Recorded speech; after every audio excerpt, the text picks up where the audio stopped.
The Blind Girl and Her Wicked Stepmother.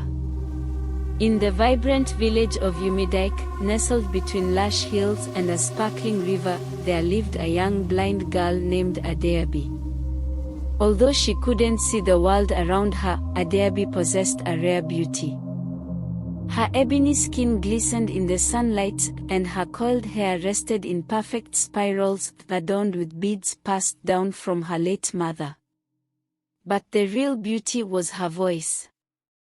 Her singing, sweet and haunting, could stop even the busiest villagers in their tracks. It wasn't just her voice that was captivating, her spirit was radiant. Despite her blindness and the cruelty she faced, Adeabi remained resilient, her heart full of hope and strength. But Adeabi's life was far from easy. After her mother died under mysterious circumstances, her father, Nana, remarried a woman named Ifeoma. Ifeoma was not just anyone, she had been Adeabi's mother's closest friend. What no one knew was that Ifeoma harbored a secret jealousy toward Adeabi's mother. She was envious of her beauty and of the love that Nana showered upon her. Consumed by this jealousy, Ifeoma turned to dark magic, and it was through this magic that she ended Adeabi's mother's life. Now that Adeabi's mother was gone, Ifeoma took her place in the home and ensnared Nana's heart with a love spell. Though she appeared kind on the surface, her true colors showed when Nana was away. Each morning, as he left the house for his long business trips, Ifeoma's sweet smile would fade into a sneer. Her voice, once melodic and charming in Nana's presence, became sharp and cruel. "You're nothing but a burden," Ifeoma would say to Adeabi, her voice dripping with malice. "Blind and useless. You should be grateful I allow you to live under this roof." She forced Adeabi to do all the housework, sweeping the floors, scrubbing pots until her hands were raw, washing the family's clothes, and even fetching water from the river despite her blindness. Day after day, Adeabi toiled from dawn until dusk, her body aching from exhaustion. But no matter how much she worked, Ifeoma was never satisfied. The worst part of it all was that whenever Adeabi tried to tell her father about Ifeoma's cruelty, he refused to believe her. "Don't be ridiculous, Adeabi," Nana would say, shaking his head. "Ifeoma loves you like her own daughter. You're imagining things." What Adeabi didn't know was that Ifeoma used her magic to cloud Nana's judgment. Under the spell, he couldn't see the wickedness in Ifeoma's heart, and he remained blind to the abuse his daughter endured. Despite everything, Adeabi never lost hope. Her one escape was her voice. Whenever the weight of her burdens became too much to bear, she would sing. Her voice, filled with emotion and hope, would rise through the walls of her home and drift out into the village. The villagers who passed by would stop in their tracks, captivated by the sound. "Who is that singing?" they would ask in wonder. "It must be a spirit," some would say. No human voice could be that beautiful. But it wasn't a spirit, it was Adeabi, pouring her heart into every note, finding solace in her song.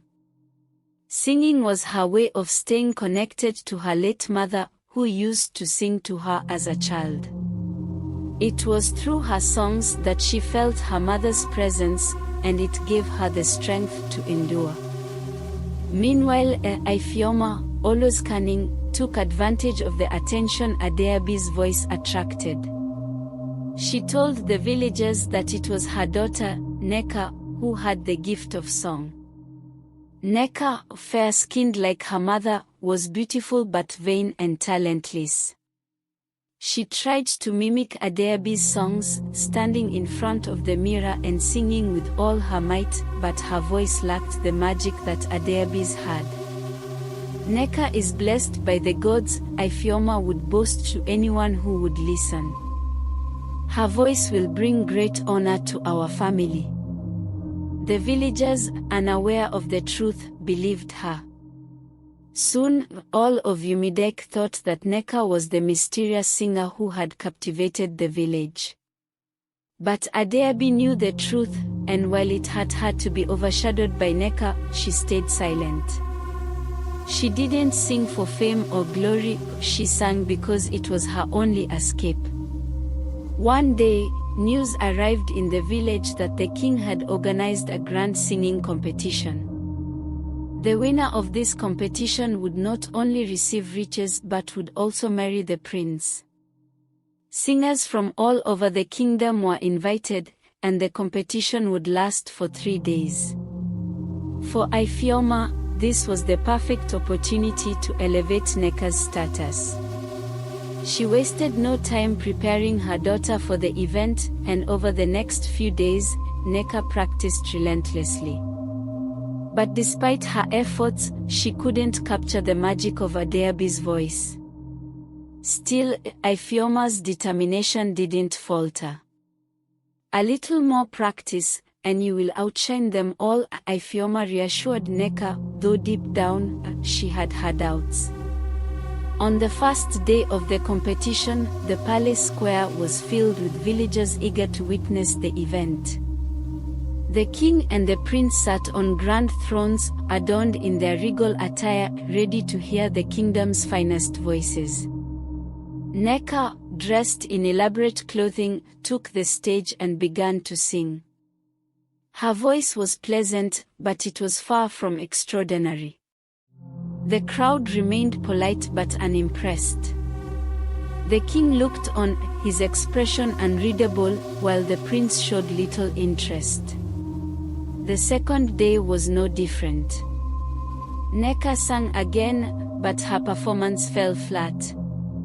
Whispers began to spread through the crowd, questioning whether the rumors of the divine voice were just exaggerations. The king grew impatient, his hopes for the competition dwindling. As the third and final day approached, Adeabi sat alone in her room, listening to the sound of Neka's rehearsals.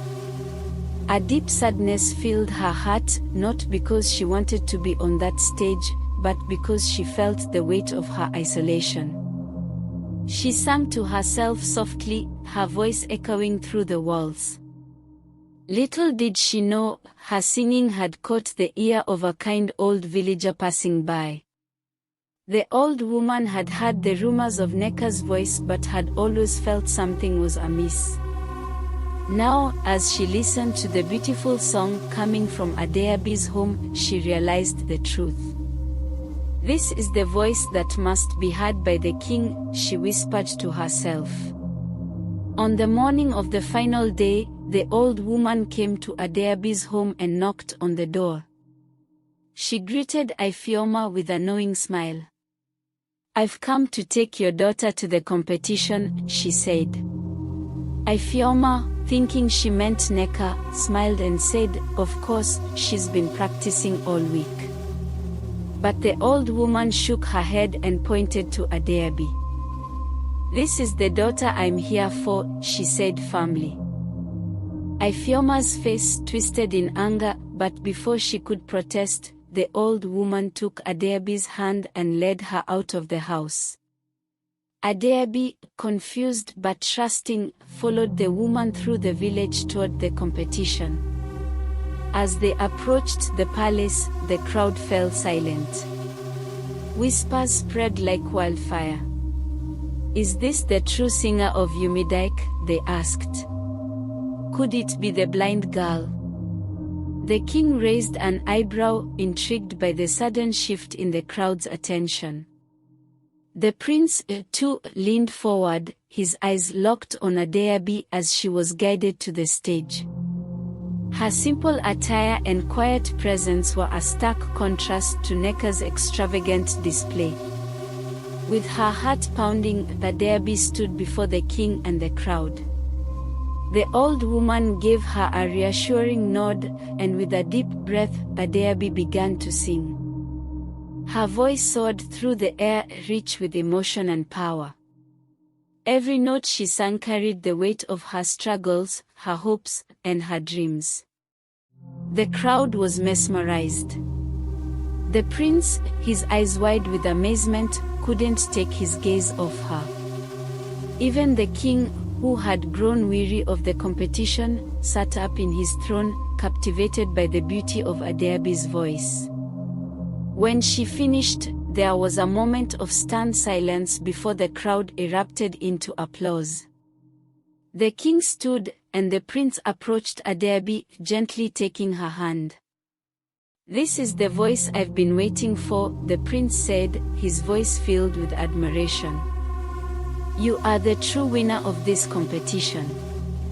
Ifeoma, standing in the crowd, fumed with rage as she watched her plans crumble before her eyes.